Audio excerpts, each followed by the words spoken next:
How many of you are aware that the Super Eagles were denied visa to a country? Was it last year or 2 years ago? Abi? Was it last year? A whole Super Eagle carrying the image of the country. They were denied visa. Anything can happen. Welcome back. This is Module 4 of the Corporate Public Relations Training Framework, where we take a deeper look into key concepts. Let's continue. You mentioned it yesterday. You have to appear serious without frowning. Being serious does not mean you are frowning. It means that you appear ready for work. So that's important. So we look at the cost of reputational damage to our business vis-a-vis legal practice, migration advisory, travel consulting, international business facilitation. I'm not sure if I mentioned to you that all these industries where we operate are high-risk industries. Legal practice is a high-risk industry. Do you know if your lawyer misbehaves, you can go to jail, not for any fault of yours, but for the failure of your lawyer? Isn't that high risk? It is high risk. So a lawyer must be dutiful. When we mishandle an application, clients can suffer denial unjustly. Clients can suffer refusals unjustly. Those are even mild. They can suffer ban. A client can be banned unjustly, and people go to jail from visa fraud. That's why in fact we must not even go near that in any way. No fraud. Anything we are doing must be legal. We must be able to defend any of our actions, because we cannot afford the cost of reputational damage. So we also look at how this applies to our brands, Online Dynamics Limited, BSB International, and also Stallions Sterling Law Firm. We also look at Module 2, which is professional communication and client-facing etiquette. How do you communicate and how do you face the client?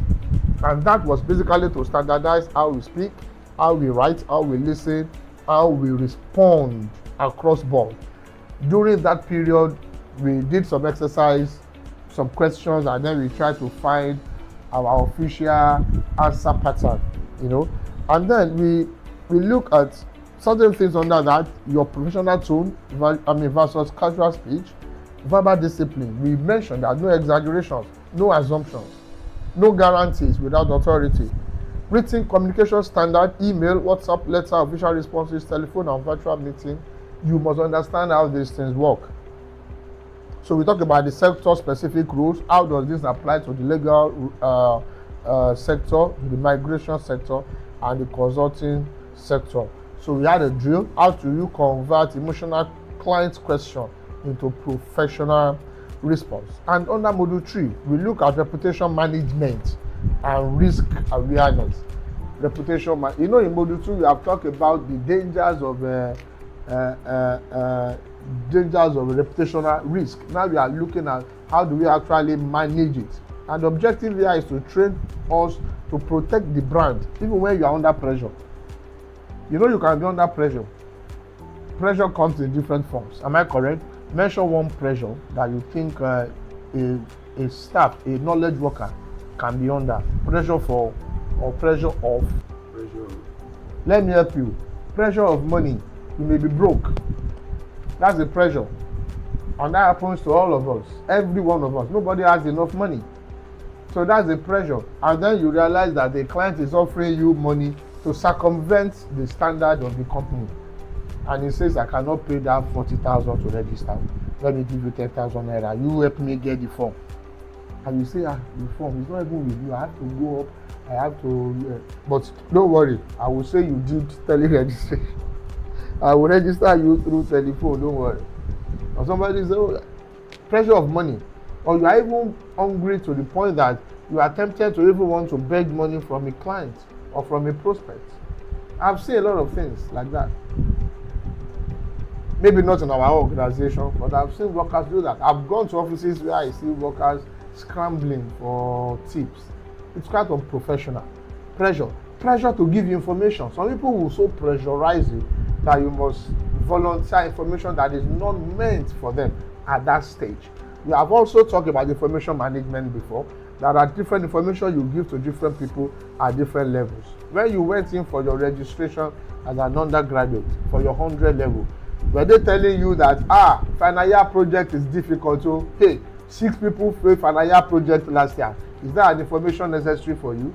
Do you need that information at all? Or they tell you every year we increase our fees, so only God knows what the fee will be next year. Is that necessary for you? Is that an information you needed?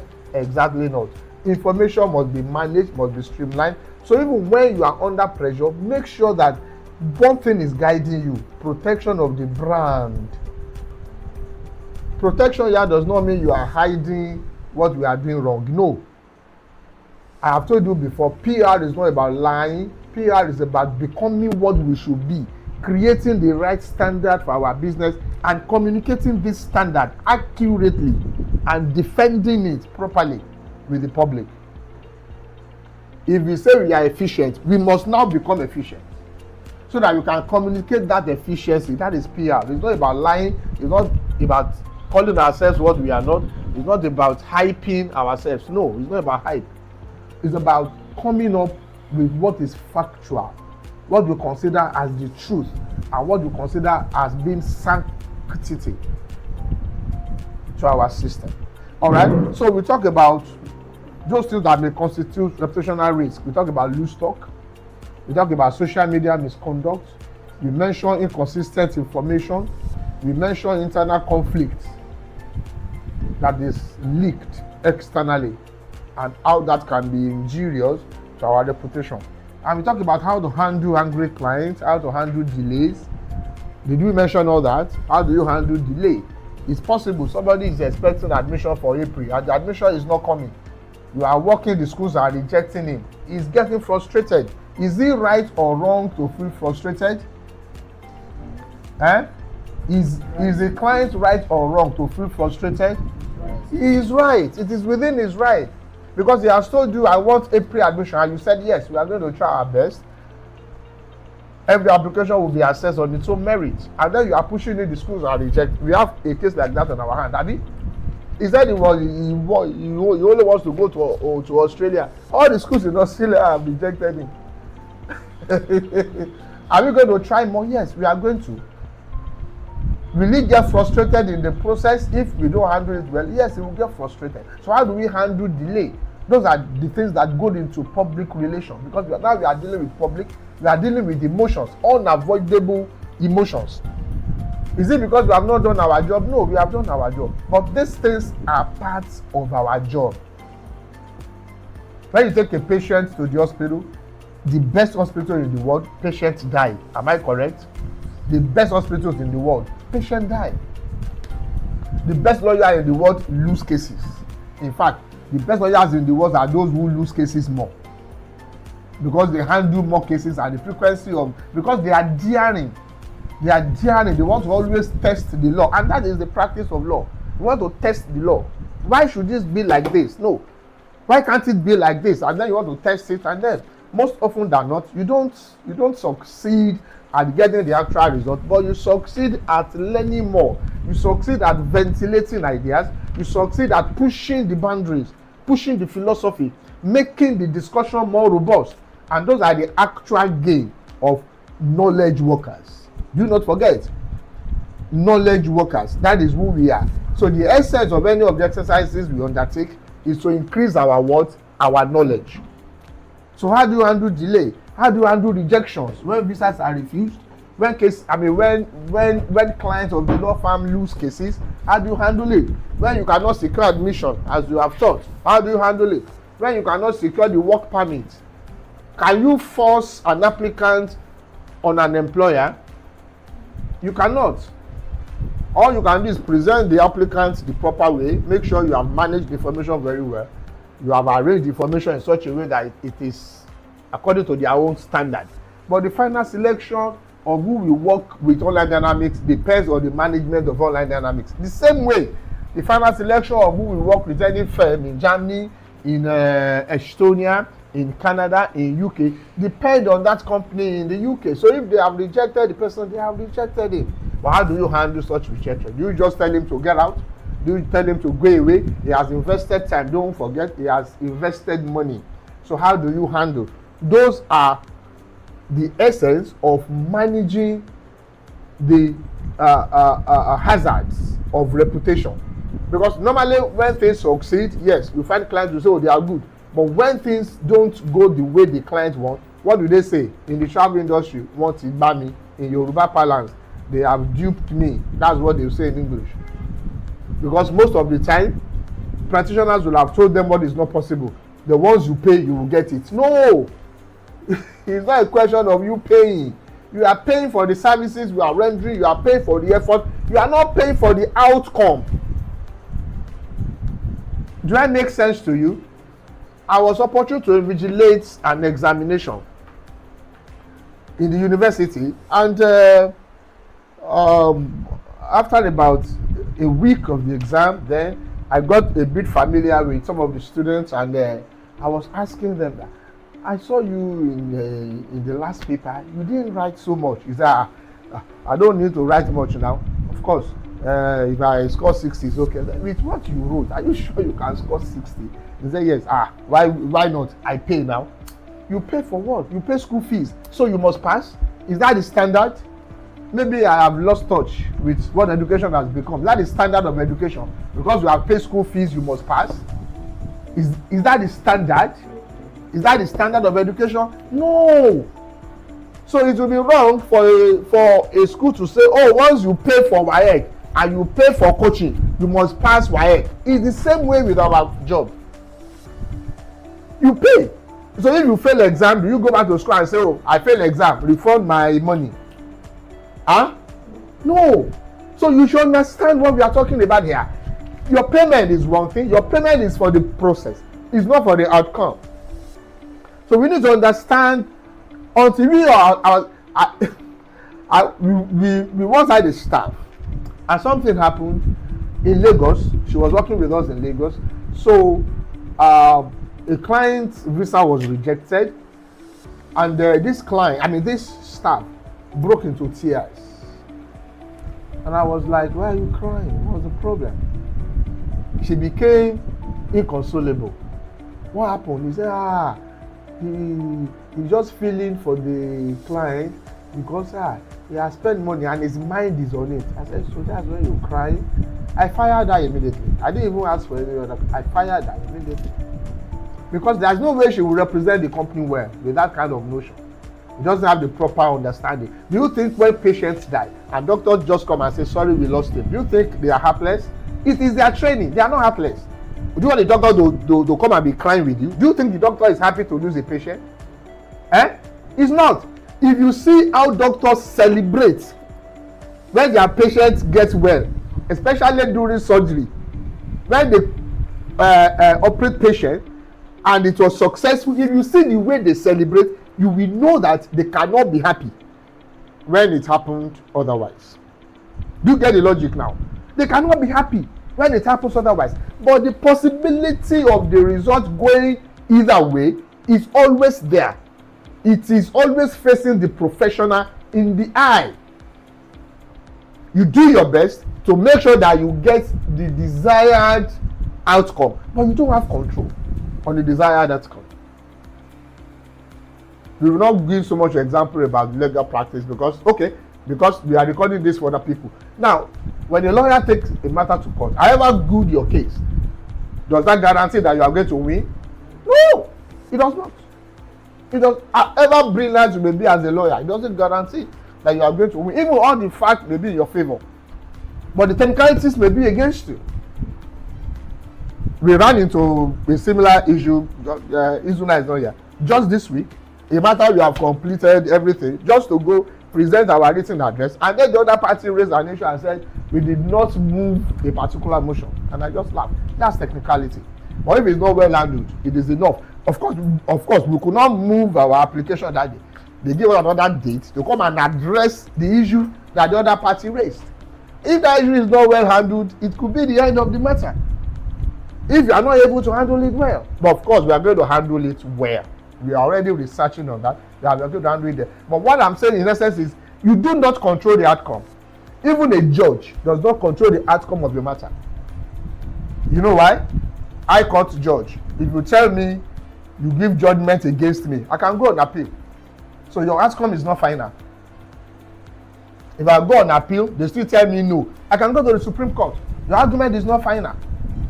It's only the Supreme Court that is final. So you can see the levels of activities for a professional. You can see why a doctor will refer a case from a court, from an hospital to UCH, a privately owned hospital, to a government-owned hospital, or even from a state-owned hospital, they will refer to UCH. And UCH will say, sorry, we are referring you to a specialist hospital. Have you heard that before? And from that, they will say, sorry, we are referring you to an hospital in India. Is it because they are not doctors? Those people referring them, are they not doctors? Are they not qualified? Does that mean they are not good? To even know that this matter requires referring it to a better equipped hospital is part of their professionalism. So do not get emotional about the outcome of our process. We are not. We are professionals. Are we happy when applications succeed? Yes. Are we sad when otherwise? Yes. Must we show it? No. They have refused him visa. He's coming to the office. Maybe he's not even aware yet, because we just invited him. We have not informed him, and then he meets you at the front office, and you are like, hey, yeah. The way you greeted him yesterday is not the same way you are greeting him today. No, the standard greeting remains irrespective of whatever has happened. And if they give him visa, are you excited? Yes. Are you the one to release the information to him at the front office? No, that's not your job. Be professional. So how do we handle rejection? How do we handle complaints? Yesterday we mentioned that. I would say if somebody just busted into the office and said, you stupid, how do you answer?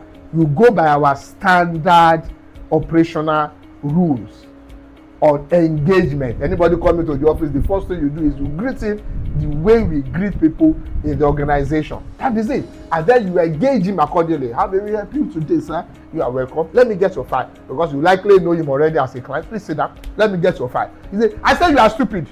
Just let me get your file. We will attend to all this. You are professional, because the anger is not against you as an individual. It's not even against me as an individual. It's against the organization, and the organization will sort it out.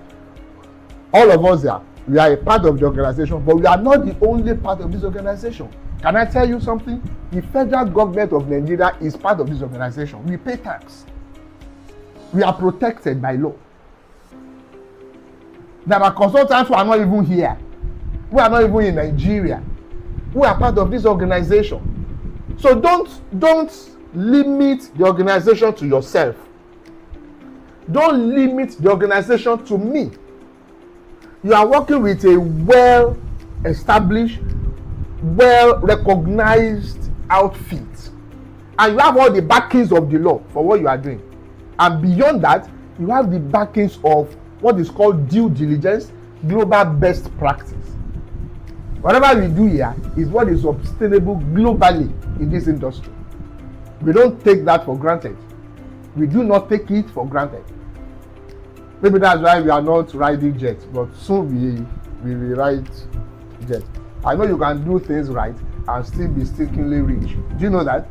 Yes, you can keep to what is right and still become exceedingly wealthy. Yes, you can.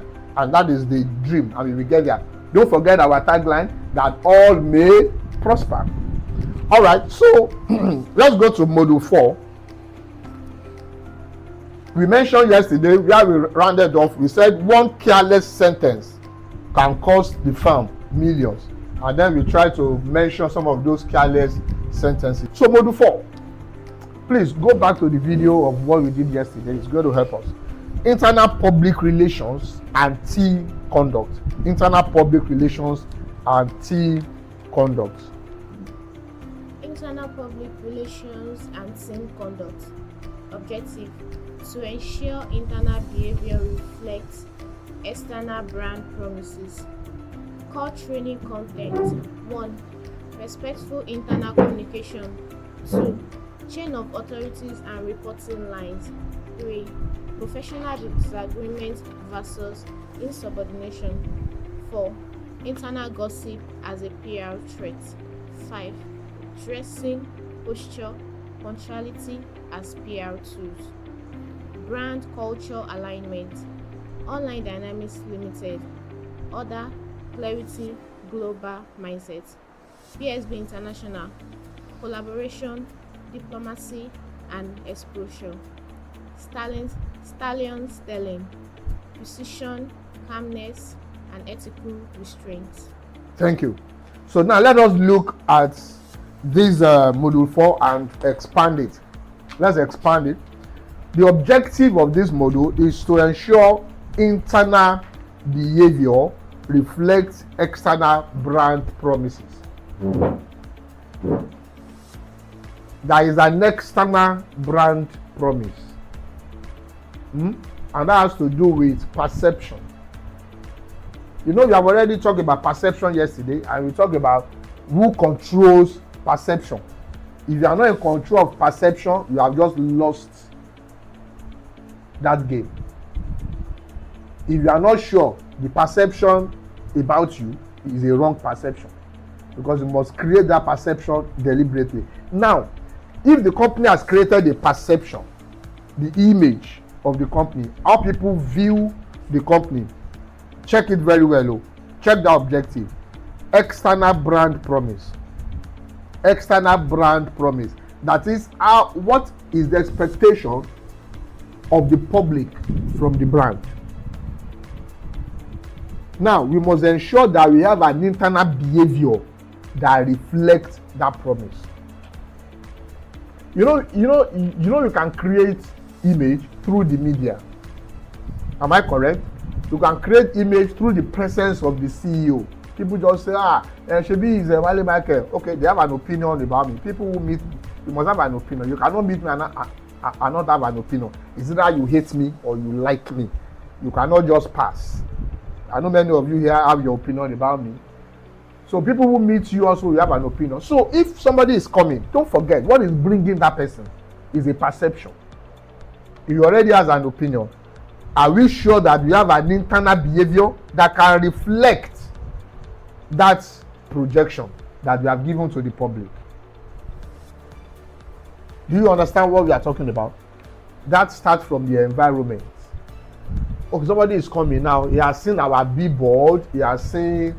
Okay, as from next month now, we are going to start hearing the 5-minute radio program on Fresh FM. I will send the schedule so we can monitor. Are you still monitoring the jingle also? Now, when people hear you on radio, when they see you on social media, when they see your status, they have an opinion. Am I correct? Just like when you see that girl on TikTok, you see the picture. Before you say hi, you must have an opinion. You must have an impression. That's why you say hi, hello. You go into his DM. You say you slide into his DM. So when people slide into our office, there's an expectation. So right coming from the gate, you now see paper, milk, refuse, Bonvita, used bottles, Pepsi bottles everywhere, litter everywhere. Are you sure that is a behavior that will reflect that external brand? No. You come in, you now see people who are shouting on each other. Is that the expectation he has? So how now do we ensure that our internal behavior, the way we conduct ourselves internally, our relationship with each other, our relationship with the environment, there's something I always do. Anytime I go to a well-organized office, if I perceive them to be well-organized, I always tell them, I like to use the restroom, even when I'm not pressed. That is where you see the secret of most people. I form my impression mostly in people's restroom, in offices' restroom. If I come to your house, your sitting room is all fine, blah, blah. So can I use the restroom? That is why I know who you are. I don't know if you are getting the picture. Internal structure, internal relationship with the environment, with one another, those things go a very long way. Now, how do we handle that? Number one, respectful internal communication. Communicate with one another. Internal communication means Communication within the organization. How do we communicate with one another? It must be respectful. It must be respectful.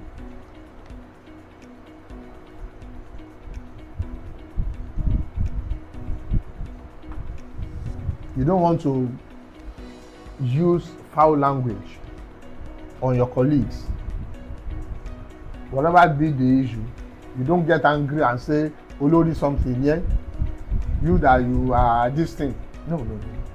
Respectful communication. Even if you must insult somebody, make sure the insult is very respectful. That's very important. Even when you feel hot and you have to react, make sure your reaction is very respectful. Did I say don't get angry? No, I don't have control over that. But you don't have to lose your control simply because somebody has angered you, or simply because things are not going your way, simply because somebody has communicated with you in a very bad way. You don't have to retaliate. You don't have to reciprocate at that level. The official standard is your communication must be what? Taiwo. Respectful, not respected. Respectful. The chain of authority and reporting lines.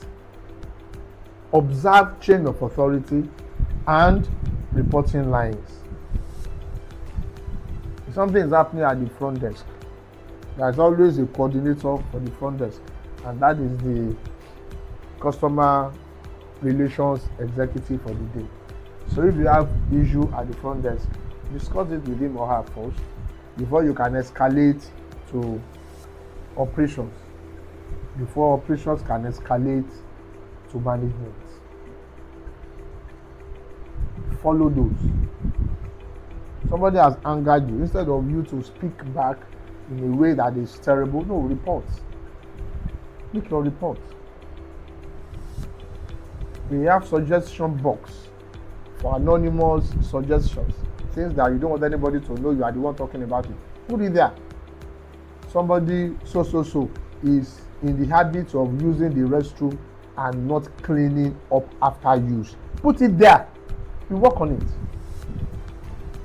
Because it can be so annoying sometimes when you are trying to make things work and there is one element in the office that always want to dabaru everything. Do you know that? Do you know there are people like that?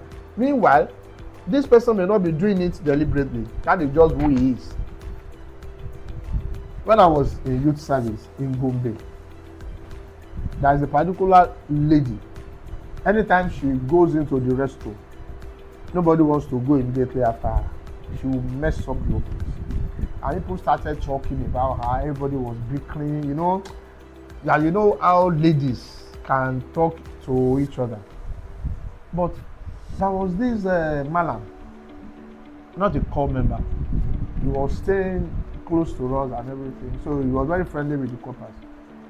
And then he just interviewed one day. He called 2-3 of us and said, do we know whether that lady had ever used WC before? That is water system. Do you know it sounds insulting? Abi? But the way he said it, it was not funny to us. We were forced to reflect. And then we found out which school was she from. Has she ever used, as a graduate, that was the first time she would be using WC. And she was so ashamed she couldn't ask. She doesn't know how to flush. So what she does is to open the cistern and then will be scooping water with her hand to clean the WC. And nobody will see her. Maybe she will enter and lock the door. But when she comes out, you enter, why is this place like this? So you have to be the one to flush. Why couldn't this one flush? Blah, blah, blah. But then she will quickly hide her face. She will run outside her. So somebody may be doing something that is terribly bad, but he may not be doing it deliberately. It may be out of the limitations that he has. So such person, what does he need? Help. What he needs from us is help. Is not attack.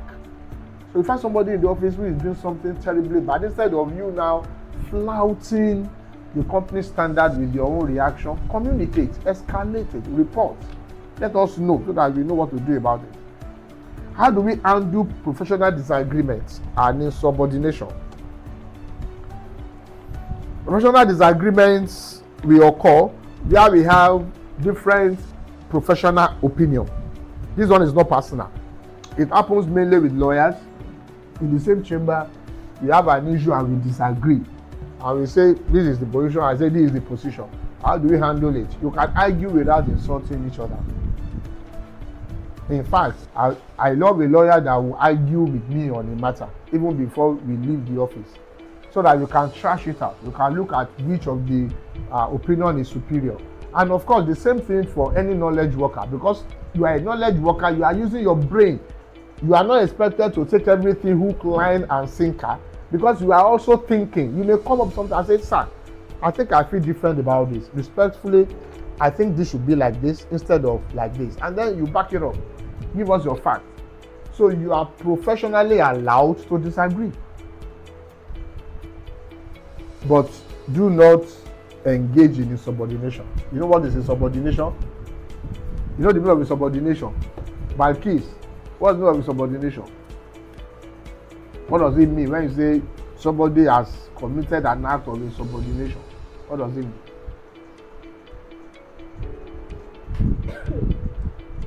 Hold the camera to her face. So that she, Which thing? Maybe the person is doing something. Yes, when you flout, when you go against the official standard, official rules. Professional disagreement is okay, but insubordination is a no-no. Do you understand? You can disagree on this table now. You can say, sir, this is what I feel. We discuss it back and forth. But once we agree that this is what we must do, you can no longer say, no, I'm not doing it. That's insubordination. That's the disobedience to official rules, to official standard.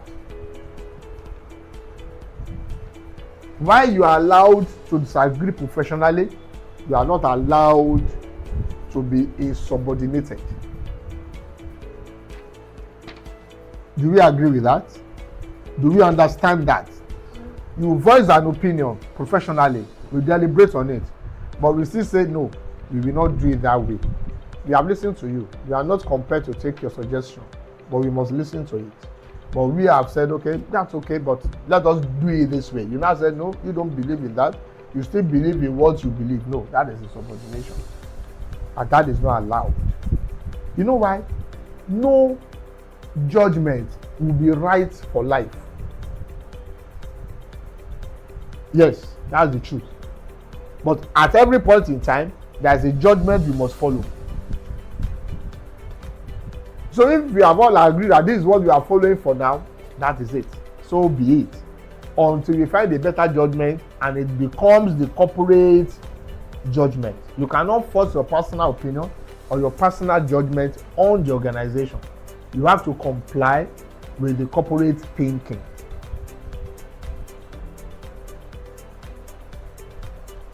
Internal gossip is a PR threat. Internal gossip. When you gossip about me, it's a PR threat. So don't gossip about me. When you gossip about Matthew, Matthew or you gossip about Balkis, or you gossip about Banker or Fumi, no. Why do you have to gossip? Whatever it is, you are free to express it. Anything you don't like, you are very free to express it. You know why? Gossip spread like wildfire. And if you gossip with me, the tendency is, it's not an official information. I'm not expected to keep it. It's a gossip. I will get home and I will gossip with my wife. People share gossip. Am I correct? There's nothing binding me from sharing gossip. So if you say that Olasef is always sleeping in the office, blah blah blah, say it to his face now and ask him, Ola, are you always sleeping in the office? Or make it an official statement. If you cannot confront him, you don't want them to know you are the one that said it. Put it in the suggestion box. Let us work on it. But when you are saying it behind and saying, Allah is always blah, blah, blah, he will go, there is a boy in our office, always sleeping. You think you are running that boy down. No, you are running the organization down.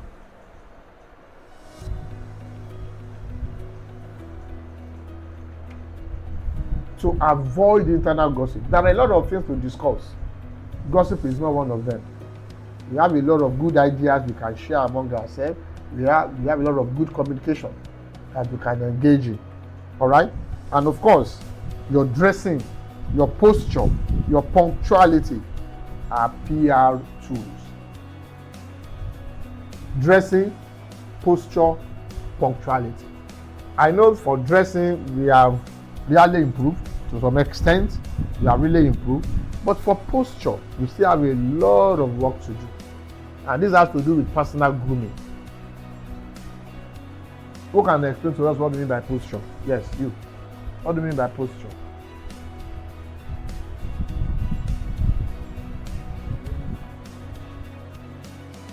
You want to eat your finger? Stop touching your face. That's part of posture. Comportment. The way you look, yes, the way you stand, the way you sit. I've told you severally before.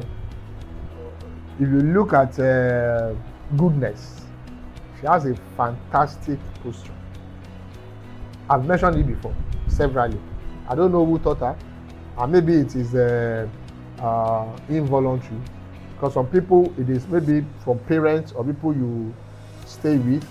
You observe the way they do things and then you just do it. She has fantastic posture. How do you sit? How do you stand when you are talking to people? How do you keep your hands? Do you talk to people touching everywhere on your face, touching your clothes? It shows you are nervous. And those are PR threats. And these are things nobody can actually teach you A, B, C, D. These are things you can develop on your own. You want to sit, and then you sit like this. As against sitting like this, which one is better? Which one is better? You sit upright. That's why you have a backrest. Or you now sit like this. You cave in. Posture. Posture. If I sit like this, at the time you will think, do I have hunchback? And some people are used to it. You just sit like this. Or you are working in the office, and then you do like this. Posture. It's not about how you feel. It's about what is right. What happens to sitting upright? If you need to do exercise, do it. What about standing? You know, some people will stand and then they will bend their leg outside. You know, the leg will now write inverted C. No, bracket. I mean, this inverted bracket like this. It's wrong. Posture. You are talking to people, you are looking on the floor. Posture is wrong. Why are you looking on the floor? I've told you, eye contact. Even if it's Governor Seyi Makinde, even if it's Tinubu, he knows he's coming to the office. He cannot flout you for being professional. He cannot flout you for being official. Eyeball to eyeball. Does that mean you are disrespecting him? No. But that is the way to communicate. If you are bending your head, welcome, sir, then you raise up your head immediately. Then you are looking at it. For ladies, it is good practice for you officially to stretch out your hand first to shake a man. Because a gentleman will not ordinarily want to stretch out his hand to shake a lady. Those are little things we need to understand. Do you get the logic? A gentleman, you don't go anywhere and then you see ladies and then you are stretching your hand. No. But for a lady, if you must shake, it is, look at it. You are welcome. Have a prosperous day. Okay, you are welcome. Okay, goodbye, sir. Then you stretch your hand. He will be glad. He won't see you as a kid. He won't. Don't be apologetic. Don't say, I'm just a couple. No. Life has started. Life has what? Life has started. Face it along. People make millions now in their 20s. Oh. Gone are the days when life begins at 40. Oh. That was before even our own generation of achievement. Even in our own generation, we were breaking through in our 30s. Some of us are even late to break through in our 30s. If this company was established 2007 and I'm 50-year-old now, how old was I in 2007? Think about that. Eh? No, I wasn't. Excuse me.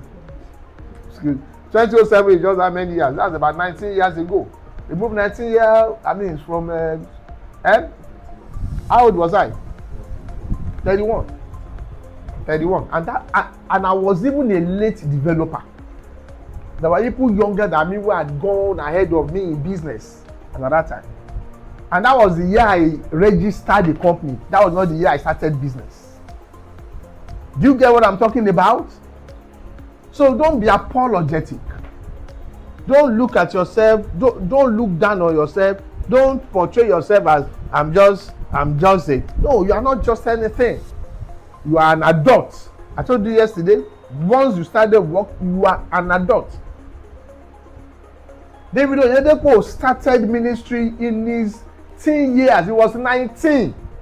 He's just 71. We celebrated 42 years of the ministry. Remove it. Remove 42 years from 71. Are you getting my point? And that was not the year I started. That was the year he registered the church. He had been in ministry from his teen years. You don't become great when you are old. You start being great from your youthful years. So cultivate this habit. It's going to go a very long way. Don't go about life being apologetic. Don't go about life being confused, not know who you are, not know what to do. No. That's why you must continually invest in yourself. You see it there every day. I don't know if you have read it at all. Warren Buffett. The greatest investment you can make is what? Is in yourself. Develop yourself. What's that investment? Knowledge. Get knowledge. Become better. How many of you know Dele Momodu? How many of you know Dele Momodu here? You know Dele Momodu? Tell me about Dele Momodu. What do you know about him?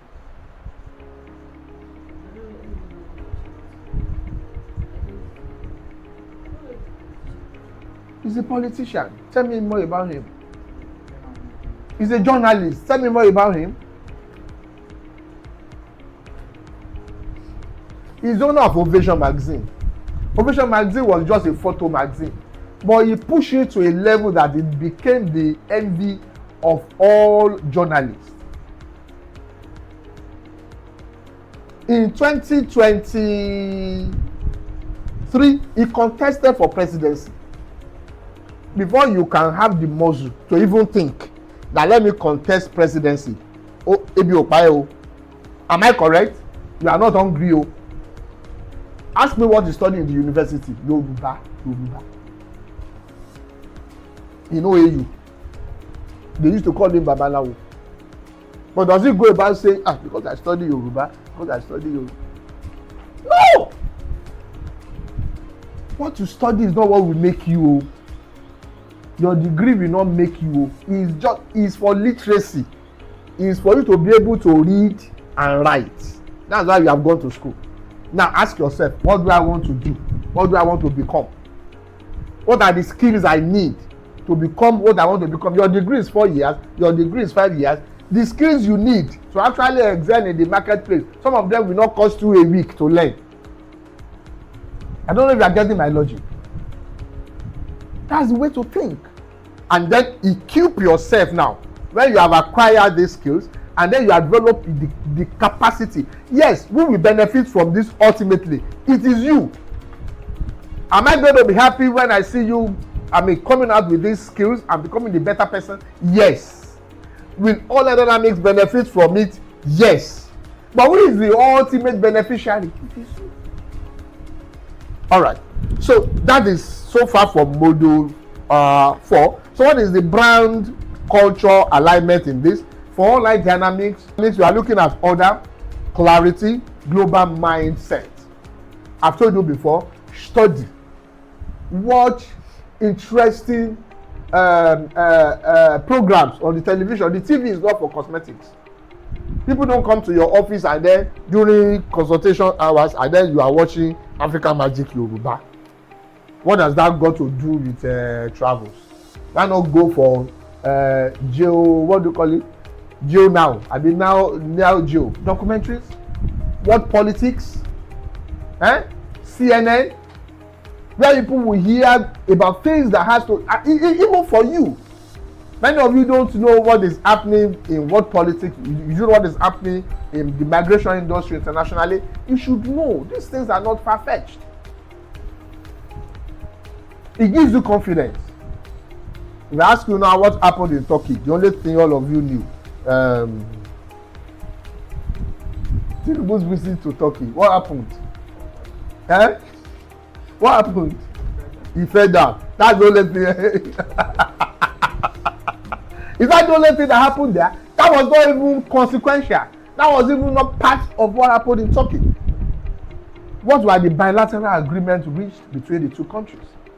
Of what benefit was that visit to our foreign policy system in Nigeria? Of what benefit is that to Nigerians who may want to travel to Turkey or Turkish citizens who are coming to Nigeria? Look for right information that can equip you. Don't be part of the majority. Listen, majority is not always right. In fact, majority is always wrong. People who say majority is right, they are the Democrats who are able to manipulate the majority to their own advantage. Don't join the masses. Masses are always poor. You have to think different. You have to act different if you want to be different in life. Observe people who are around you. If where they are now, I want to tell you a story, but we don't have time. When I finished my first degree in theatre arts, after service, do you know the first job I did? International job. Wole Soyinka. He came to Nigeria in 1999. That was when democracy was just coming after a long time of military rule. And he came to Nigeria and because I have done some fantastic work, even as a student, I directed the state visit written by Professor Niyi Oshundare, which was a play against military dictatorship, and it was widely acclaimed. I was in faraway Ogun State. Ogun State was far away then because there was no social media, and they were having audition in Badagry, Lagos. And Chuck Mike, an American who also worked with me when I was in UI, told Wole Soyinka that I have a boy. He must be on this team. You need to work with this boy. His name is Stallion. That was my nickname in school. So they were looking for me. No GSM. They said he has gone for service. Immediately I came around, they went to Educare Trust. Dr. Tony Mario. Dr. Mario was looking for me. He came to UI. Anybody that sees Stallion, we are looking for him. I was like, I went to see Dr. Oga is looking for you. I went to Oga. He said, Chuck Mike. I went to Lagos to see Chuck Mike. I went to his office because it's a place I trained also. Chuck Mike said, they are not the one looking for you. He's Oga Pata. I said, we said, Wole Soyinka. Imagine a youth corps member just coming out of service, having the opportunity to even meet Soyinka and work. I was excited. So that was my first job after youth service. That job took me to Netherlands. The story of Netherlands I will tell you another day. But where am I driving at? After that job, we came back to Nigeria. We toured the whole of Nigeria with a play. Then what next? Where will I work next? After this is a production. 4-5 months. We are through. I've always been very restless. So where will I work next? I went to Papa Ajasco audition. Friend of Shofison, my HOD in school, was also director National Theatre. So the prospect for me was high.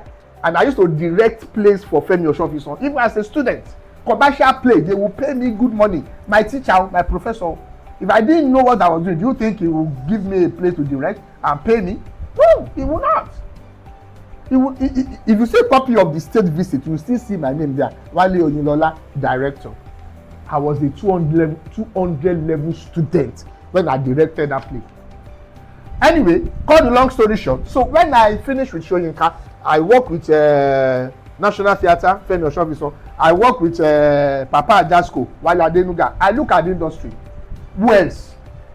At the topmost level. Who else? That time.